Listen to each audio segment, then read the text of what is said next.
did you really appreciate, imitate, copy, enfold from your dad?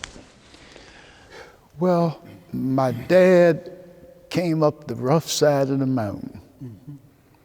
As he used to preach, he came up with the mud of the rice fields of South Carolina between his toes. He was called to preach in his early 20s with a 6th grade education. And he talks about trying to push ahead with that education and doing the liturgy, which we call the Decalogue, and could hear the people snickering. And he looked up, sweating, and they were, especially young people, laughing because he couldn't read. My dad was born in 1899. So in that time, there wasn't adult education. He went back to the 6th grade and had a younger sister in that. There was no adult seats, so he was sitting at a little desk, and he said he had to tell his sister, because he could see she was ashamed, that you don't have to tell them I'm your brother, but I have to get an education. And he did that up until about the 10th grade. Allen University, college at that time, then began to deal with adult education from high school. Went through, got his bachelor's, his master's, became a college dean, bishop of the church. And his major was English. So he was your classic preacher that you don't hear it much anymore, but where you end with a poem or a hymn.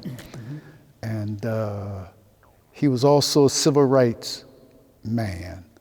We went on sit-ins with him and wade-ins before Martin came. I remember when the Black Power movement broke out, and I was sitting at the table. At that time, we had taken over the administration building at BU and what have you. And he said to me, what makes you so radical? Why are you like this? And I said, you. He said, me? I said, yeah. I said, the first march I went on was with you. The first person I seen go to jail was you. And he said, okay. But all of that was in his preaching, but that time it was intro, 3 points, and a climax. But he was good at it. Yeah. And I remember once he was invited to preach at the jail. And my dad was older than I because he started so late. When I was born, he was 44. And I was saying to myself, oh, he can't go to the jail. He's not going to be able to relate to these men and this and that and the other.